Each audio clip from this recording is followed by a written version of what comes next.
Good morning, good morning. All right, Book of Jasher. We are on chapter 8. Last time, we went through Noah and the people actually begging to get on board and him saying, I gave you 120 years, and so no. Then how the garments of Adam and Eve got to Nimrod was something that was really, really cool. They were upset about one of the reasons that the Lord was upset with the people was the drought that was being taken to have prevent childbirth. We had gone over how Enoch in this one was really interesting because he was basically a hermit, and then God coaxed him down to be a righteous king over the people, and then he slowly withdrew himself, and as he was being taken up again, only those kings that followed him truly and fully after 3 times, it was questionable whether they went with him because they left behind a ring of snow and snow piles, which makes me wonder if that means ash and ash piles. But I mean, I figured they'd know the difference, so it's probably snow and snow piles. But they didn't say whether the kings were in the snow piles. But they just said, well, Elijah isn't here anymore. Which is funny because it has no mention about the city of Zion, nor does it really focus at all on secret combinations where you murder to get gain, etc., that came through Cain. So those were some of the differences. That's the recap.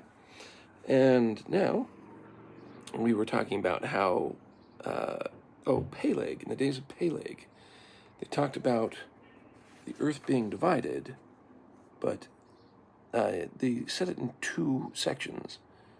For in his days, Peleg, which means dividing, for one of the name was Peleg, for in his days the sons of men were divided. In the latter days, the earth was divided. So they have like 2 parts of a sentence for that. For in his days the sons of men were divided, and in the latter days the earth was divided.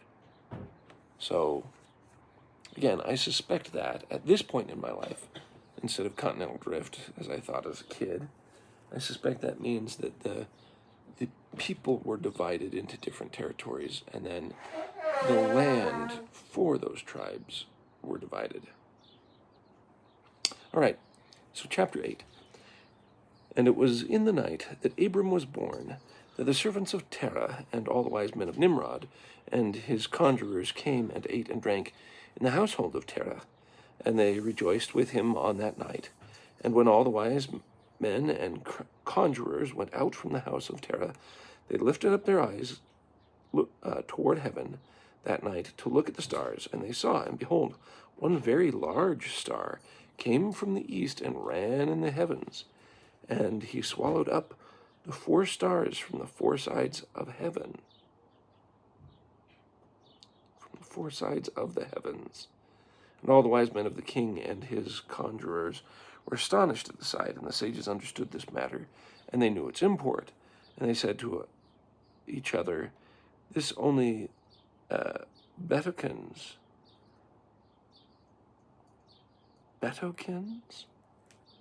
Sounds similar to Bedouins. Well, let me finish the verse. It says, this only betokens the child that has been born to Terah this night, who will grow up and be fruitful and multiply and possess all the earth, he and his children forever, and he and his seed will slay great kings and inherit their lands.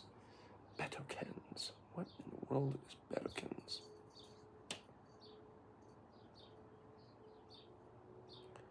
Betokens.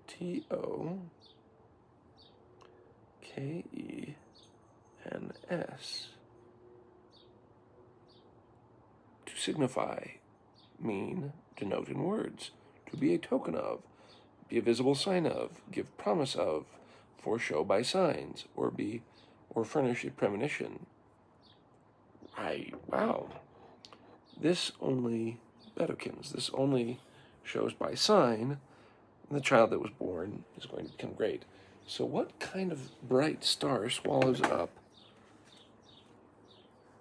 the 4 stars from the 4 sides of heavens. I'm wondering if this is some sort of comet that they were able to see brightly that night, or there was some sort of meteor.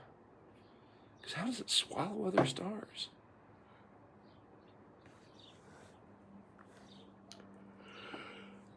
It's fascinating.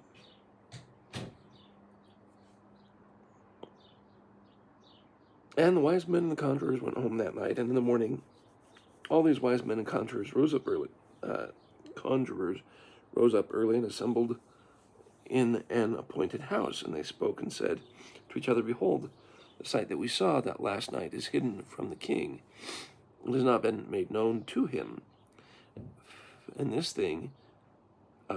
should this thing get known to the king in the latter days, he will say to us, 'Why have you concealed this matter from me?' And then we shall all suffer death. Therefore, now let us go and tell the king the sight which we saw, and the interpretation thereof, and we shall then remain clear." And they did so, and they all went to the king and bowed to him to the ground, and said, "May the king live, may the king live." When he heard that a son was born to Terah, the son of Nahor, the prince thy host, and we yesternight came to this house. We ate and drank and rejoiced with him that night. And when thy servants went out from the house of Terah to go out to their respective homes to abide there for the night, we lift up our eyes in heaven and saw a great star coming from the east. And the same star ran with great speed and swallowed up 4 great stars from the 4 sides of heaven. Yeah, it sounds like a big meteor to me, because it seemed to go fast, and it must have gone through the night sky.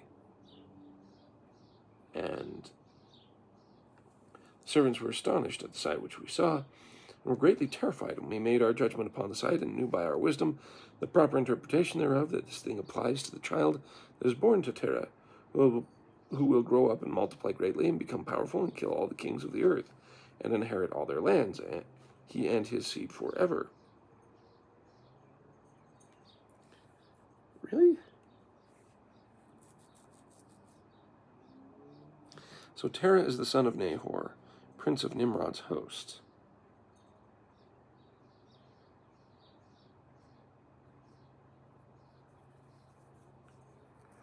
So that's who the relation is.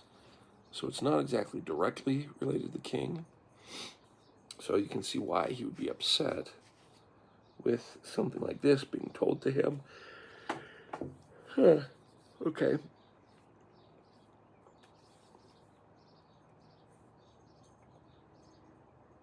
And now, our Lord and King, behold, we have truly acquainted thee with what we have seen concerning this child.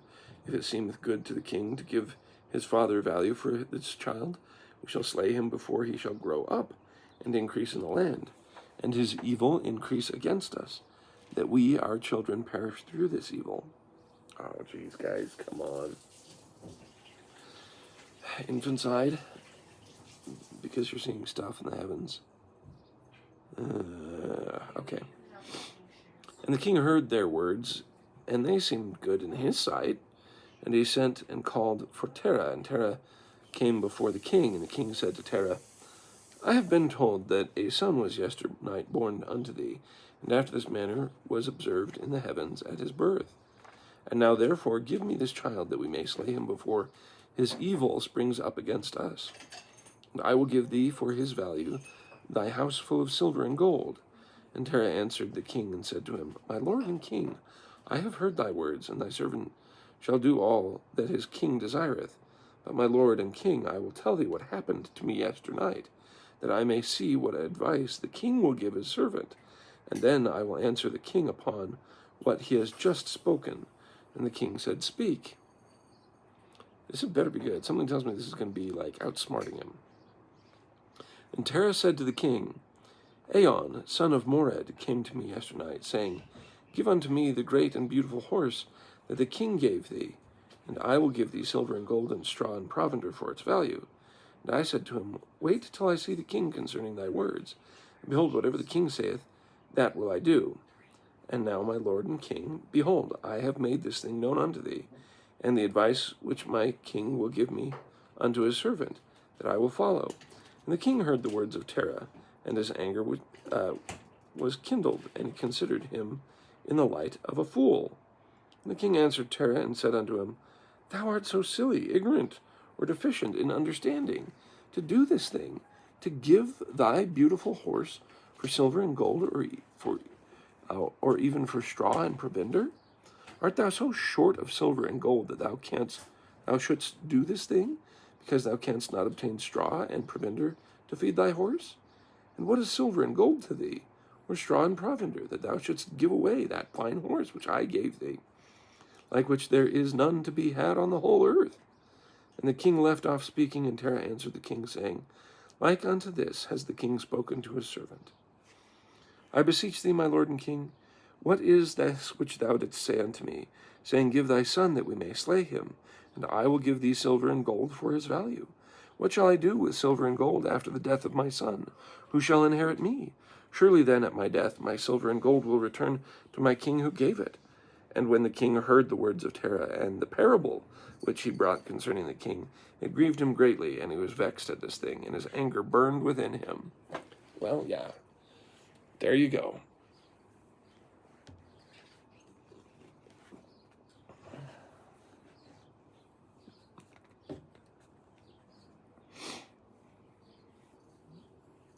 And when the king heard the words of Terah and the parable, he was angry, burned with him. And Terah said that the anger of the king was kindled against him. And he answered the king, saying, All that I have is in the king's power. Whatever the king desireth to do to his servant, let him do. Yea, even my son, he is in the king's power, without value in exchange. And he and his 2 brothers that are older than he. And the king said to Terah, No, but I will purchase thy younger son for a price. And Terah answered the king, saying, I beseech thee, my lord and king, let thy servant speak a word before thee, and let the king hear the word of his servant. And Terah said, Let my king give me 3 days' time, till I consider this matter with myself, and consult with my family concerning the words of my king. And he pressed the king greatly to agree to this. And the king hearkened to Terah, and he did so, and he gave him 3 days' time. And Terah went out from the king's presence, and he came home to his family, and spoke to them all the words of the king, and the people were greatly afraid. And it was the 3rd day that the king sent to Terah, saying, Send me thy son for a price, as I spoke to thee, and shouldst thou not do this, I will send and slay all that thou hast in thy house, that thou shalt not even have a dog remaining. And Terah hastened, as the thing was urgent from the king.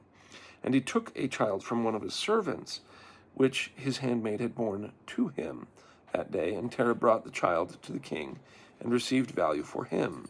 And the Lord was with Terah in this matter, that Nimrod might not cause Abram's death. And the king took the child from Terah, with all his might, dashed his head to the ground, for he thought it had been Abram. And this was concealed from him that day, and it was forgotten by the king, as it was the will of providence not to suffer Abram's death. And Terah took Abram his son secretly, together with his mother and nurse, and he concealed them in a cave, and he brought them their provisions monthly. And the Lord with Abram in the cave, he grew up, and Abram was in the cave 10 years. And the king and his princes, soothsayers and sages, thought that the king had killed Abram. And Haran, the son of Terah, Abram's older brother, if this is the same Abram who's going to become Abraham, this is interesting. I think it is. But this gives a lot more meaning to when Abram would become Abraham by fighting the kings in Genesis. Why that's a little more important. So it's adding on to the story of Abraham, or Abram. And Haran, the son of Terah, Abram's oldest brother, took a wife in those days.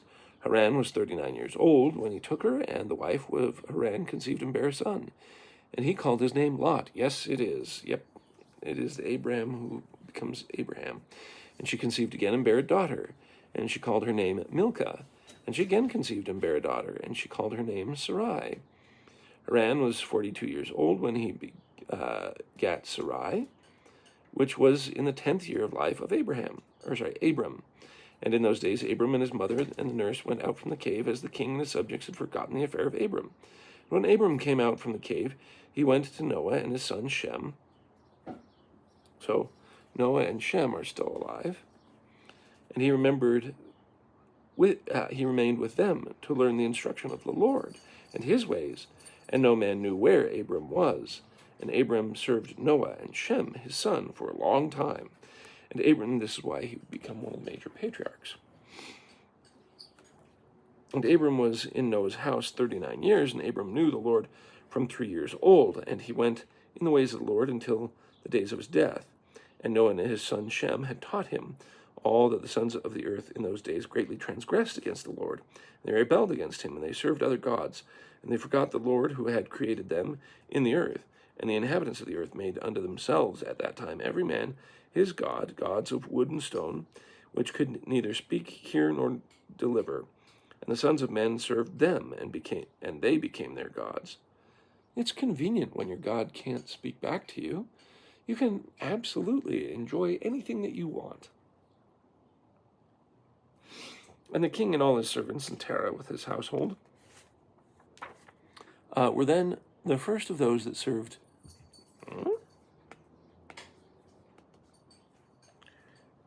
Terah with all his household were the first of those that served gods of wood and stone. And Terah had 12 gods of large size, made of wood and stone, after the 12 months of the year. And he served each one monthly, and every month Terah would bring his meat offering and drink offering to his gods. Thus did Terah all the days. And all that generation were wicked in the sight of the Lord. And thus they made every man his god, but they forsook the Lord who had created them. And there was not a man found in those days in the whole earth who knew the Lord, for they served each man his own god, except Noah and his household. And all those who were under his counsel knew the Lord in those days. And Abram, the son of Terah, was waxing great in those days in the house of Noah, and no man knew it. And the Lord was with him. And the Lord gave Abram an understanding heart, and he knew all the works of that generation were in vain. And all their gods were vain, and were of no avail. And Abram saw the sun shining upon the earth, and Abram said unto himself, Surely now this sun that shines upon the earth is God, and him will I serve. And Abram served the sun in that day, and he prayed to him. And when evening came, the sun set as usual. And Abram said within himself, Surely this cannot be God. And Abram still continued to speak within himself, Who is he who made the heavens and the earth? Who created upon the earth? Where is he? And the night darkened over him, and he lifted up his eyes toward the west, the north, the south, and the east. And he saw that the sun had vanished from the earth, and the day became dark. And Abram saw the stars and the moon before him. And he said, Surely this is the God who created the whole earth as well as man. And behold, these his servants are gods around him. And Abraham served the moon and prayed to it all that night. And in the morning, when it was light and the sun shone upon the earth as usual, Abram saw all the things that the Lord God had made upon the earth. And Abram said unto himself, Surely these are not gods that made all the earth and all mankind, but these are the servants of God. And Abraham remained in the house of Noah, and there knew the Lord and his ways, and he served the Lord all the days of his life. And all that generation forgot the Lord, and served other gods of wood and stone, and rebelled all their days. And King Nimrod reigned securely, and all the earth was under his control, and all the earth was of one tongue and words of union. And all the princes of Nimrod and his great men took counsel together, Phut, Mitzrayim, Cush, Canaan, with their families, and they said to each other, Come, let us build ourselves a city, and in it a strong tower, and its top reaching heaven, and we will make ourselves famed, so that we may reign upon the whole earth, in order that the evil of our enemies may cease from us, that we may reign mightily over them, that we may not become scattered over the earth on account of their wars. And they all went before the king. And they told the king these words, and the king agreed with them in this affair. And he did so. And the families assembled, consisting of about 600,000 men, and they went to seek an extensive piece of ground to build the city and the tower. And they sought in the whole earth, and they found none like one valley at the east of the land of Shinar, about 2 days' walk. And they journeyed there, and they dwelt there, and they began to make bricks and burn fires to build the city and the tower that they had imagined to complete. And the building of the tower was unto them a transgression and a sin, and they began to build it. And whilst they were building against the Lord God of while they were building against the Lord God of heaven, they imagined in their hearts to war against him and to ascend into heaven. Okay. Cool additions to the Tower of Babel here. Cool additions to Abram's story about him trying to seek the true God.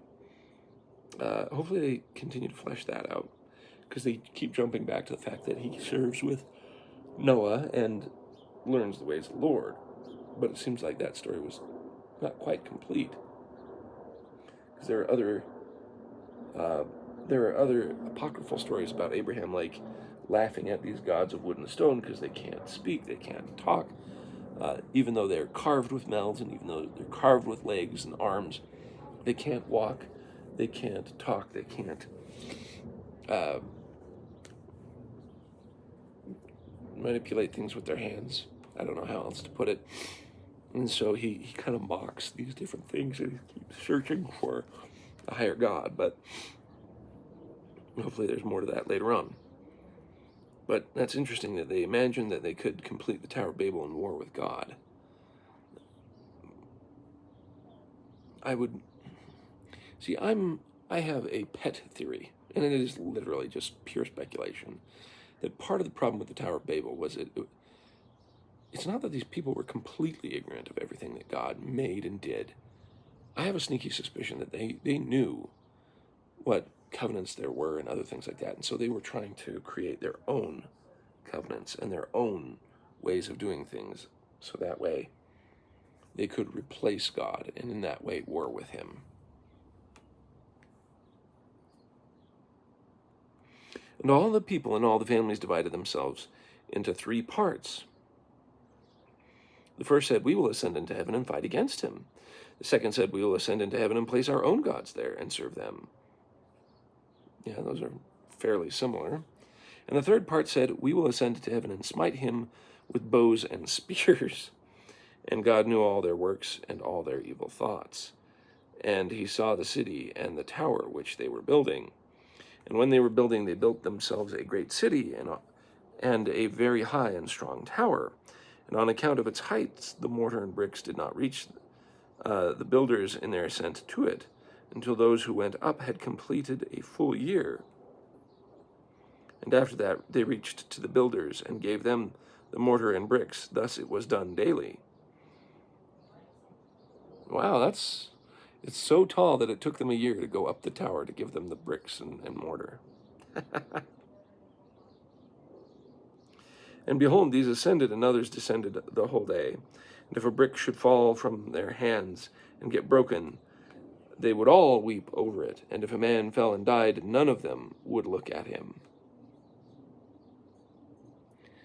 Okay, I suspect these are exaggerations, but man, do they make a lot of sense. Imagine, sometimes I sit there and look at the great works that were done in the past, like look at the Golden Gate Bridge, right? This is a huge undertaking, and they tried to be as safe as possible. Because, like so many construction projects before, a lot of times there was just like accidents and deaths on site because people weren't safe and stupid things occurred, and so-and-so died and blah, blah, blah. And so to me, it's just like the safety precautions on the Golden Gate Bridge tell of a time where, well, we were constructing this and, no one cared about the safety. And so when someone died, it was just like, oh, well, whatever. But the fact that they're putting so much time and effort into every single tiny brick, that any setback is a tragedy. It's like,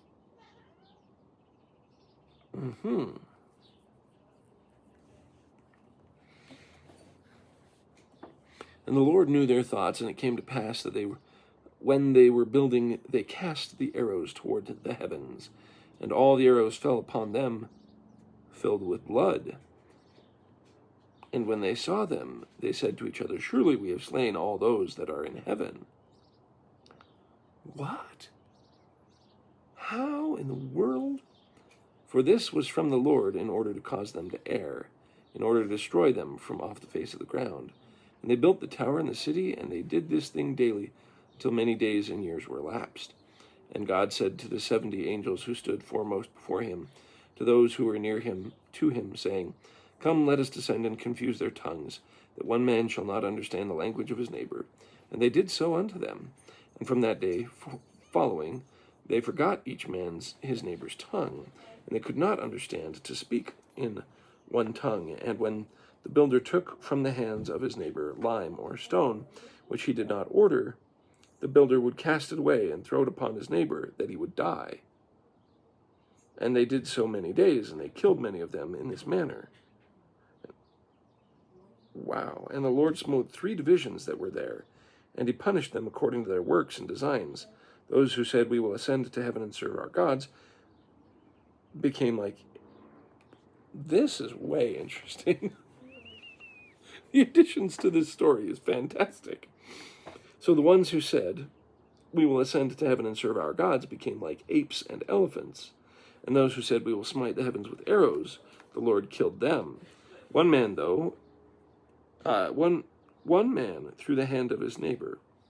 So he killed them, one man through the hand. So God basically had those people kill each other. And the third division of those who said, we will ascend to heaven. So the ones who are like, we're going to serve our gods, became elephants and apes. The ones who said, we'll kill God, killed each other. And the ones who will ascend to heaven and fight against him, the Lord scattered them throughout the earth. And those who were left amongst them, when they knew and understood the evil which was coming upon them, they forsook the building, and they also became scattered upon the face of the whole earth. Jaredites. Anyways, they ceased building the city and the tower before he called the place Babel. For the Lord confounded the language of the whole earth. Behold, it was the east of the land of Shinar. And as the tower which the sons of men built, the earth opened its mouth and swallowed up 1/3 part thereof. And a fire also descended from heaven and burned another third. And the other third is left to this day. And it is that part of which was aloft. In its circumference there is 3 days' walk. And many of the sons of men died in that tower, a people without number. Interesting. So it's immediately, next chapter is chapter 10. And it immediately talks about Peleg, the son of Eber, died in those days. So is this where the people were divided? Was here at the Tower of Babel? It makes sense to me. So that is something to consider. And Peleg, the son of Eber, died in those days, in the 48th year of the life of Abraham, son of Terah. And all the days of Peleg were 239 years. And when the Lord had scattered the sons of men on account of their sin at the tower, behold, they spread forth into many divisions, and all the sons of men were dispersed into the 4 corners of the earth. And all the families became, each according to its language, its land or city. And the sons of men built many cities according to their families in all places where they went, and throughout the earth where the Lord had scattered them. And some of them built cities in places from which they were afterward extirpated, and they called these cities after their own names, or the names of their children, or the names of the peculiar occurrences. And the sons of Japheth, the sons of Noah, went and built themselves cities in the places where they were scattered, and they called all their cities after their names. And the sons of Japheth were divided upon the face of the earth into many divisions and languages. And these are the sons of Japheth according to their families: Gomer, Magog, Medai, Javan, Tubal, Meshech, and Tiras. And these are the children of Japheth according to their generations. And the children of Gomer, according to their cities, were Frankum, who dwelled in the land of Franza, by the river Franza, by the river Sena. And the children of Rephath are Bartonim, who dwell in the land of Bartonia, by the land of Leda, which empties its waters into the great sea Gihon, that is Oceanus. And the children of Tugarma are 10 families, and these are their names: Buzar, Parznak, Balgar, Elikanum, Ragbig, Tarki, Bid, Zebuk, Ongol, and Tilmaz. All these spread and rested in the north and built themselves cities. And they called their cities after their own names, and those who abide by the rivers, Hithla and Italak, unto this day. But the families of Angoli, Balgar, and Parzunak, they dwell by the great river Dubni, and the names of their cities also according to their own names. And the children of Javan are the Javanim, who dwell in the land of Macedonia. I wonder if that's supposed to be Macedonia later on. Don't know. The children of Medai, the Orlum, that dwell in the land of Curson, and the children of Tubal are those that dwell in the land of Tucana. I doubt that'd be Turkey. Tuscana. Maybe they're Tuscans? By the river Pashia. And the children of Meshech are the Shebashni, the children of Tiras, and Rushash, and Cushni, and Ongolis. All these went and built themselves cities. Those are the cities that are situated by the sea Jarbus, by the river Kura, which empties itself into the river Tragan. I'm not familiar enough with where any of this would be. And the children of Elisha are Almanium, and they also went and built themselves cities. And those are the cities that situate between the mountains of Job and Shebathmo, and them were the people of Lombardy who dwell opposite the mountains of Job and Shebathmo, and they conquered the land of Italia and remained there unto this day. The Italians? Really? Huh. And the children of Chetam are the Romim, who dwelt in the valley of Canopia by the river Tibru. And the children of Donduim are those that dwell in the cities of Gihon and the land of Bordna. And these are the families of the children of Japheth according to their cities and languages, where they were scattered after the tower. And they called their cities after the names and occurrences, and these are the names of all their cities according to their families, which they built in those days after the tower. And the children of Ham were Cush, Mizraim, Phut, Canaan, according to their generation and cities, and all these went and built themselves cities as they found fit places for them, and they called their cities after the names of their fathers, Cush, Mitzrayim, Phut, and Canaan. And the children of Mitzrayim and Ludim, Anamim, Lehabim, Nephtuchim, Pathrusim, Kasluchim, and Kafturiim, 7 families. And these dwell by the river Sihor, the book of Egypt, and they built themselves cities and called them after their own names. And the children of Pathros and Kaslach intermarried together, and from them went forth Pelishtim and Azathim and the Gerarim and Gethim and the Ecronium. And all 5 families also built themselves cities, and they called their cities after the names of their fathers unto this day. And the children of Canaan also built themselves cities, and called their cities after their names, 11 cities, and the others without number. And 4 men from the family of Ham went to the land of the plain. And these are the names of the 4 men: Sodom, Gomorrah, Admah, and Zeboim. And these built themselves 4 cities in the land of the plain. And they called the names of their cities after their own names. And they and their children and all belonging to them dwelt in the cities. And they were fruitful and multiplied greatly, and dwelt peaceably. And Seir, the son of Hur, the son of Hivi, the son of Canaan, went and found a valley opposite to Mount Paran, and he built a city there, and he and his 7 sons and his households dwelt there. And he called the city which was built Seir, according to his name, that dwelt on the land of Seir unto this day. These are the families of the children of Ham according to their languages and the cities, and they were scattered to the countries of the tower, after the tower. And some of the children of Shem, son of Noah, father of all the... And some of the children of Shem, son of Noah, father of all the children of Eber, also went and built themselves cities in the plains, wherein they were scattered. And they called their cities after their names, and the sons of Shem were Elam and Asher and Arapshad and Lud and Aram. And they built themselves cities and called their names, all their cities after their names. And Asher the son of Shem and his children and household went forth at that time, a very large body of them, and went to a distant land that they found. And they met with a very extensive valley in the land that they went to. And they built themselves 4 cities and called them after their own names and occurrences. And these are the names of the cities that the children of Asher built: Nineveh, Rezin, Kalach, and Rehoboth. And the children of Asher dwell there unto this day. We can see that there's a bunch of these names that are showing up that we find from later biblical stories, like Nineveh, Sodom, Gomorrah, etc. And so you can see this is where this is coming from. Children of Aram went and built themselves a city, and they called the name of the city Uz, after the eldest brother, and they dwell therein at the land of Uz to this day. In the 2nd year, after the tower of a man from the house of Asher, whose name was Bela, went forth from the land of Nineveh to sojourn with his household, wherever he could find a place. And they came until opposite the cities of the plain against Sodom, and dwelt there.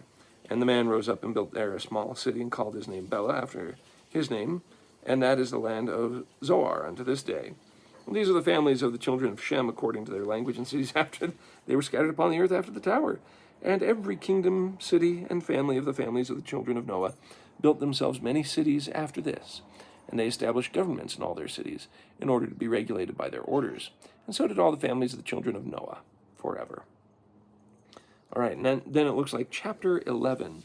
We're going to start in with more about Nimrod, the Tower of Babel. How big is this chapter here? Yeah, it's pretty big.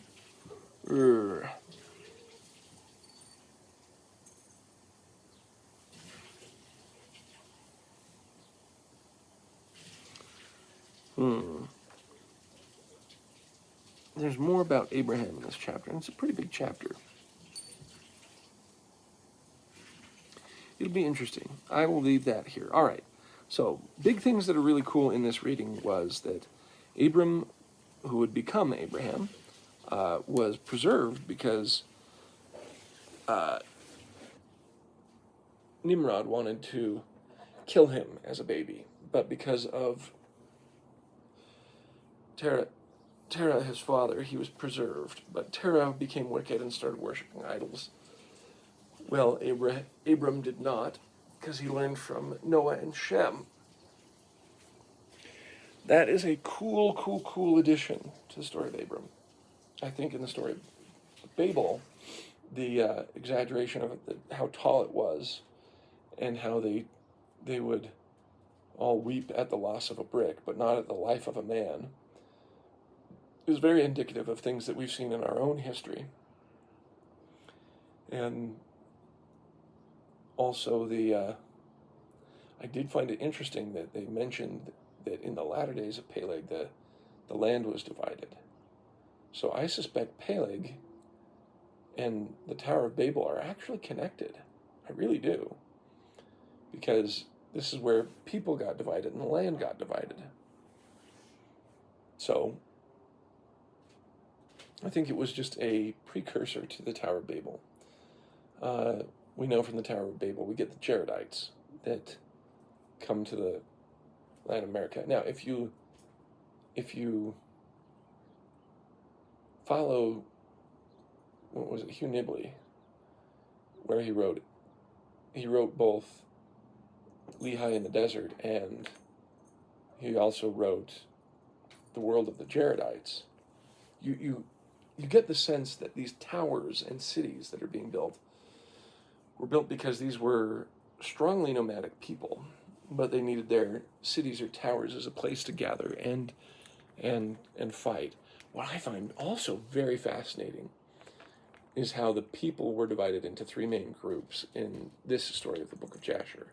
We had the people who were like, oh, we're going to go up and worship our own gods, and they became like apes and elephants. And then the people who wanted to kill God killed each other, and the people who wanted to go up there and replace God were just scattered abroad.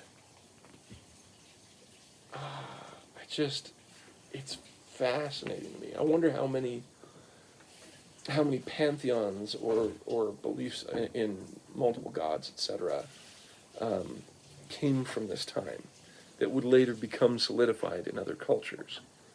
Because essentially there's a lot of that in Egypt, there's a lot of that in, well, that's because that's what we know.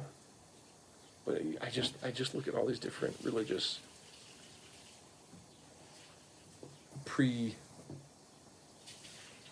like the Christian monotheistic kind of worldview really gained between, well, let's see here, I'm kind of juggling a couple ideas in my mind. One is, well, you have these kind of pantheistic belief systems through, we're used to them from the Greeks and the Romans for the Western history, but there's still the Eastern history and their pantheon of gods. You had the Egyptians and their pantheons, etc.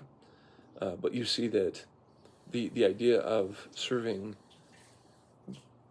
the greatest of all gods, that type of monotheism, because I'm not talking about the strict Protestant, hyper, there is literally no other gods kind of view, but the monotheism of, hey, we want to worship the one true God.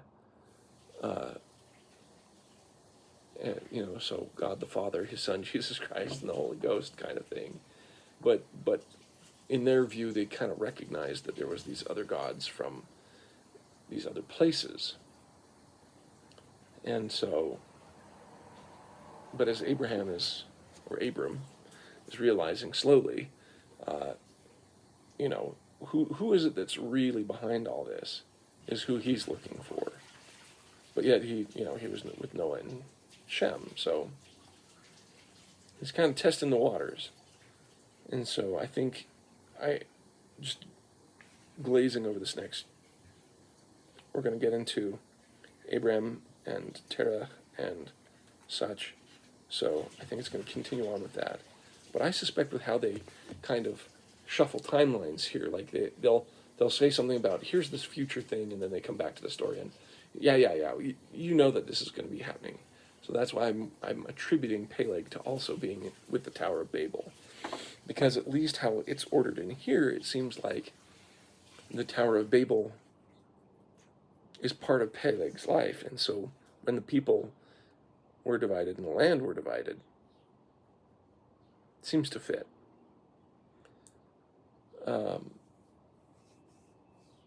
That's just so really, really cool, these different additions and interesting stuff.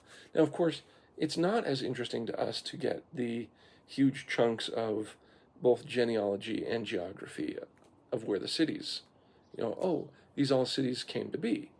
Well, it's a lot more interesting if we lived and knew where these cities were for ourselves.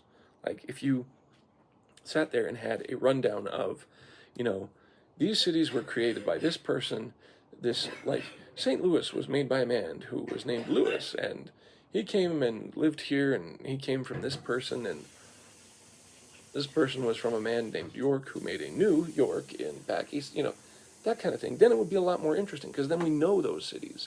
We know where they're at. And then we go, oh, that's where they came from. So to us, unfortunately, we're just kind of like, whatever. And thanks, kitty. And then we also have I think the only ones that perk up our interest are the ones that we know of, like, oh, I've heard of Tyre, I've heard of Sidon, I've heard of Sodom, I've heard of Gomorrah, I've heard of all this other, these other biblical stories that we can attribute to them. Because we have, thank you, kitty, come here, they kind of, kitty,